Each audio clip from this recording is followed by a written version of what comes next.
siguiendo las recomendaciones de Ana, yo voy a intentar ajustarme a todo lo posible a esa brevedad. Lo cierto es que preparando la comunicación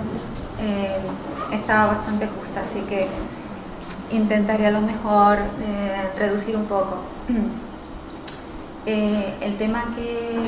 que voy a tratar, el trabajo de las mujeres en el cultivo del algodón en el sur de Tenerife entre 1948 y el 62, forma parte de un capítulo que estamos trabajando en la tesis, y obviamente la primera parte de esta comunicación, en esta primera parte yo quería explicar cómo se ajusta al contexto de la tesis, pues de una forma obvia, porque yo estoy trabajando el papel de las mujeres en los cultivos, dentro de los cultivos de exportación en el sur de Tenerife entre 1900 y 1960. Luego este producto, el cultivo del algodón, es uno muy relevante dentro de otros productos que se dan en el sur de Tenerife en este periodo histórico. Así, de esta manera eliminamos un poco la primera parte, que era muy larga. El índice del trabajo, aparte de explicar la relevancia de este tema en el marco del proyecto de investigación, pues seguirá con la explicación de qué significa o qué relevancia tuvo el algodón en Canarias en el marco del Estado franquista. Hablaré posteriormente sobre la Compañía Algodonera de Canarias, que es la compañía que va a gestionar ese cultivo en el archipiélago, para concluir dando unas pautas sobre el trabajo de las mujeres en ese cultivo, diferenciando entre el trabajo que realizaban en los campos de recolección y el trabajo que realizaron luego en el desmotado y en la hilatura, en la planta que se va a crear en Taco, en la laguna.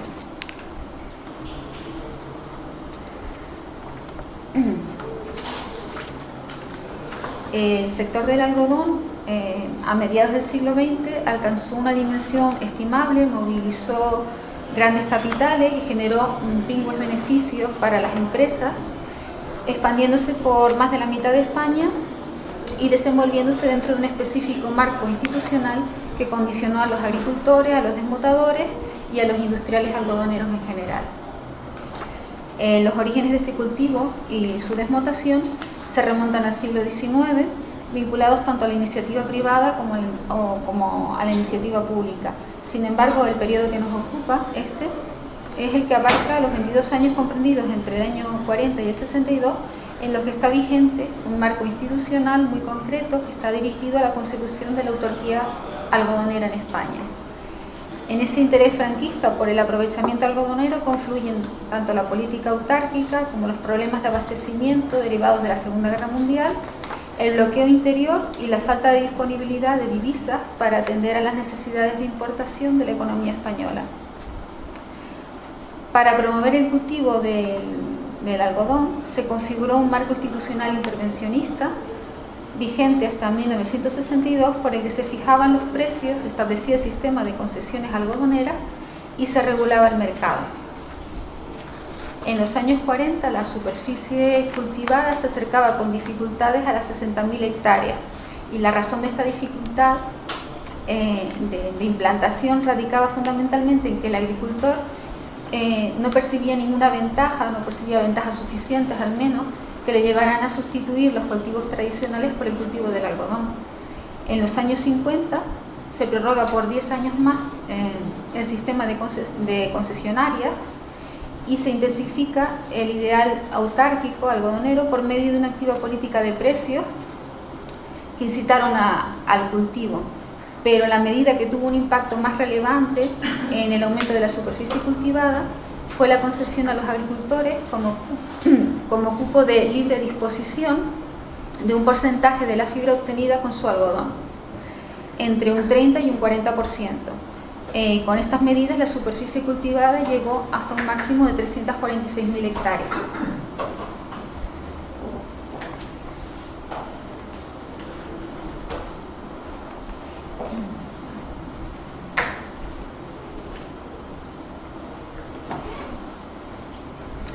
La Compañía Algodonera de Canarias se desarrolló desde 1947. La coyuntura del algodón transcurrió de 1948 a 1954 aproximadamente, siendo el sur de Tenerife una de las principales zonas de localización de este cultivo ante las grandes disponibilidades que existían de tierra y de agua. El algodón ocupó el segundo puesto en la importancia dentro de los cultivos especiales en el sur, después del tomate y antes de la platanera. El cultivo algodonero fue perdiendo peso hasta desaparecer porque nació por imposición y generó enfrentamientos entre los productores tomateros locales y los productores algodoneros, que muchas veces también se confundían entre sí, siendo los vencedores los primeros porque el mercado inglés siguió absorbiendo tomates y proporcionando una mayor rentabilidad a los cultivadores y a los exportadores. La 12ª zona algodonera, correspondiente a los términos municipales de las Islas Canarias, se concedió a la Compañía Algodonera de Canarias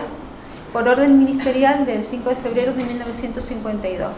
Hasta ese momento, tanto la Algodonera de Canarias como Planalgo habían competido por hacerse con esa concesión. Ambas sociedades desarrollaron su actividad de fomento del cultivo de algodón desde el año 47 en todas las islas, a excepción de Lanzarote y El Hierro, aunque con especial arraigo en Tenerife, Gran Canaria, La Palma y La Gomera. Algodonera de Canarias estaba auspiciada por Capital Catalán y contaba en Tenerife con Juan Valladares Barbusano, que aparece ahí, como ingeniero jefe, y él era responsable de acaparar tanto las fanegas de algodón como los compromisos de siembra de los grandes propietarios de la isla. La compañía, en competencia directa con Planalgo, como había señalado, dirigió sus esfuerzos a consolidar y aumentar el número de las hectáreas dedicadas al algodón entre los grandes propietarios agrícolas de la isla y a convencerlos de su idoneidad como complemento y colchón para la producción tomatera. Durante los años 50, esta prioridad se vio acompañada de un programa de inversiones que le permitió ser más competitiva. Esta política de inversiones se puede concretar en torno a una política de compras o de inversión en la canalización de aguas destinadas al riego en el sur de la isla, una política de adquisición de tierras para el cultivo directo y en la creación de una planta desmotadora y de una hilatura.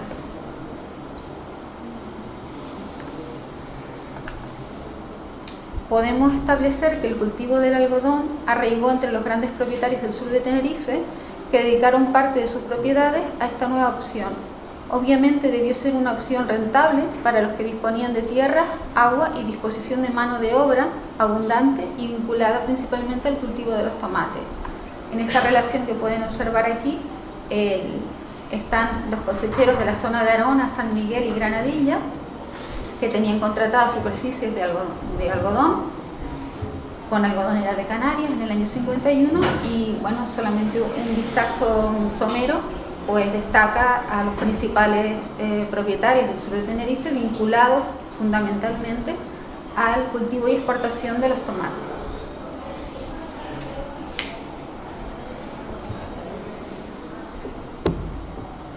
Estas son otras imágenes en las que se pueden ver también una concesión directa, o sea, una plantación directa que está en Agua Dulce, en Yelisora, en el sur de Tenerife, y ya el producto embalado en el almacén de Algodonera de Canarias. Bueno, pues en cuanto al trabajo de las mujeres o la presencia de las mujeres en este cultivo de exportación, vamos a diferenciar, como les había comentado al principio, entre el trabajo en los campos de recolección, entre los campos de cultivo y sobre todo en la recolección, y con posterioridad el trabajo de las mujeres en la hilatura, la planta de desmotado e hilatura.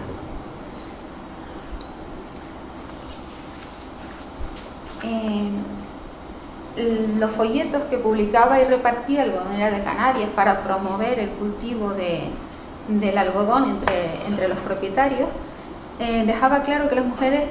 debían realizar específicamente el trabajo de recolección, una tarea sencilla al alcance de la pericia acreditada de mujeres o niños, bueno, niños y niñas, aunque el vocablo que utiliza es chicos. En uno de estos folletos señala: esta operación debe realizarse por mujeres o chicos provistos de unos sacos o cestas colgados en los que se van metiendo el algodón que extraen de las cápsulas, tirando de él con los dedos. Cuando se quiere un poco de práctica, pues ya pueden utilizar las dos manos. La recolección es un trabajo muy fácil y muy rápido si se hace en su momento, y esa operación, que por su sencillez nuevamente la pueden realizar perfectamente chicos y mujeres, corresponde a dos folletos distintos en los que se dan las mismas ideas. Ahora que tengo que colocar un vídeo que debía estar aquí pero tengo que salir.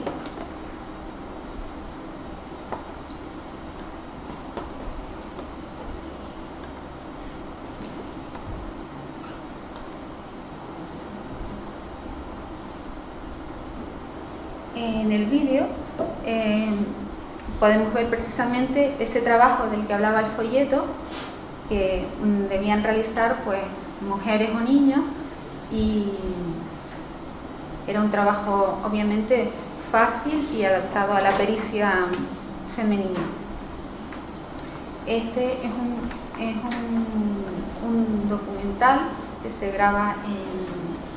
en Cartagena, en otra zona algodonera de España.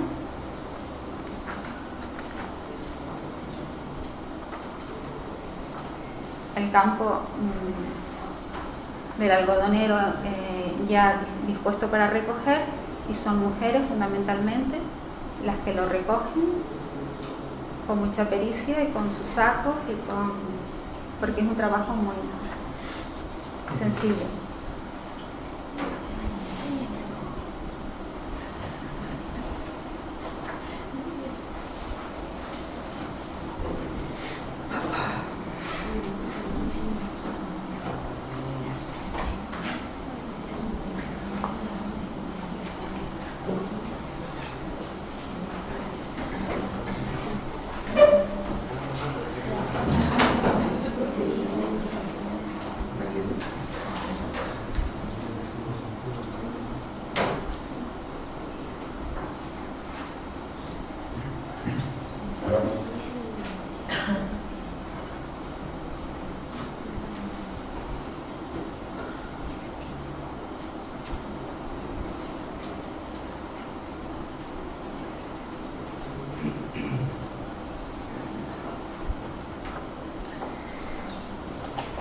A pesar de esas disposiciones en la división sexual de trabajo y que otorgan a las mujeres en exclusiva la recolección del algodón, las mujeres también participaron en otras tareas del cultivo, aunque se las requería en menor cantidad y con un salario siempre inferior al masculino por las mismas tareas. Sin embargo, como hemos señalado anteriormente, la recolección constituía un ámbito en el que se podía claramente reducir los costes de producción, concentrando en él a las mujeres y a los niños y niñas. Además, la recogida estaba sujeta al ajuste, de forma que la explotación de la mano de obra femenina e infantil se hacía más evidente.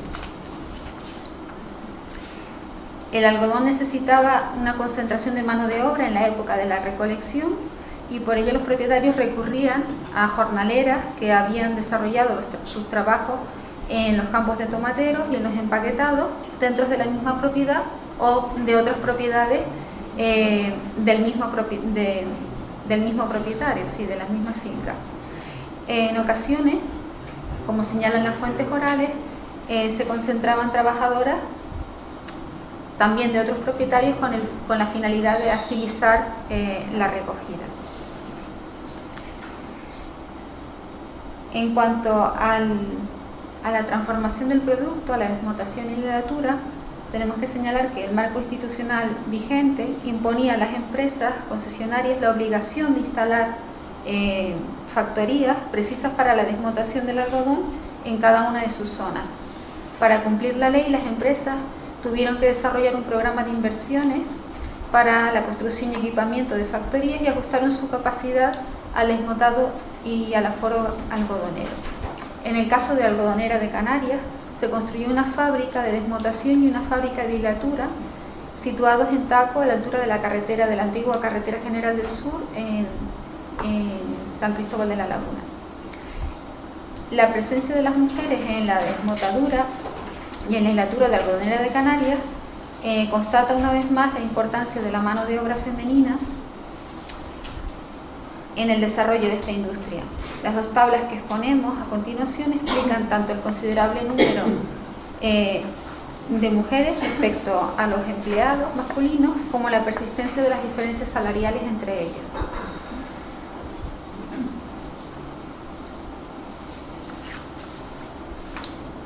Un análisis más pormenorizado de las tablas de trabajo nos permite establecer que los puestos más bajos estaban los trabajadores y las trabajadoras no cualificados, peones, aprendices o los empleos menos valorados económicamente.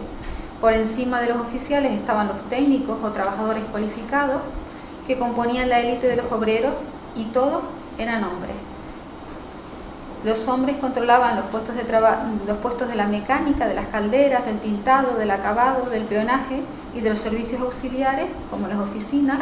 el transporte y la vigilancia. Mientras las mujeres ocupaban los puestos de trabajo a pie de máquina, los cuales eran los más productivos, monótonos y peor remunerados. El empleo femenino en el textil fue una excepción que el franquismo respetó porque permitía a los empresarios reducir los costes salariales, ya que la ley estableció que el salario femenino fuese un 30%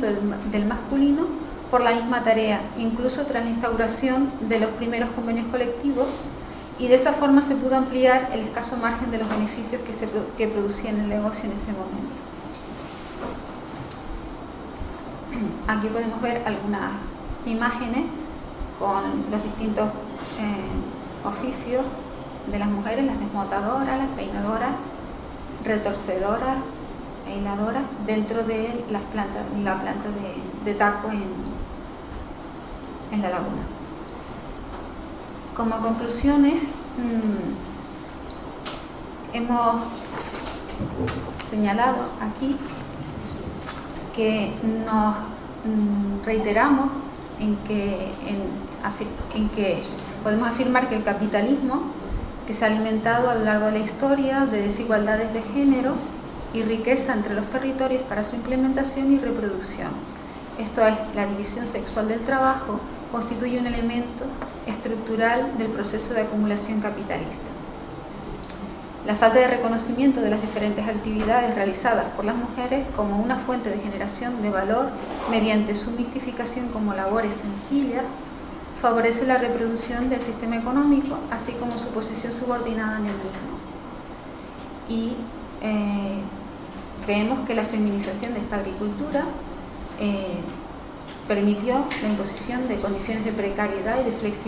flexibilidad laboral a fin de garantizar su competitividad y los beneficios tanto de los propietarios como de los inversores. Y eso es todo.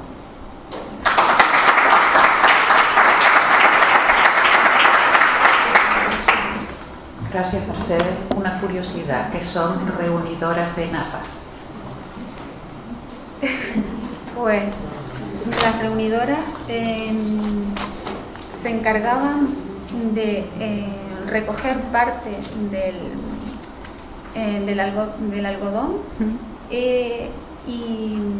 al que llamaban napa por sus características, y luego alargarlo. La primera parte del proceso era el desmotado, es el momento en el que se limpia de impurezas y en esa primera fase sobre todo se limpia y se estira, se alarga y se trabaja la longitud y el grosor, y en la segunda parte la hilatura ya son otras funciones. Muchas gracias.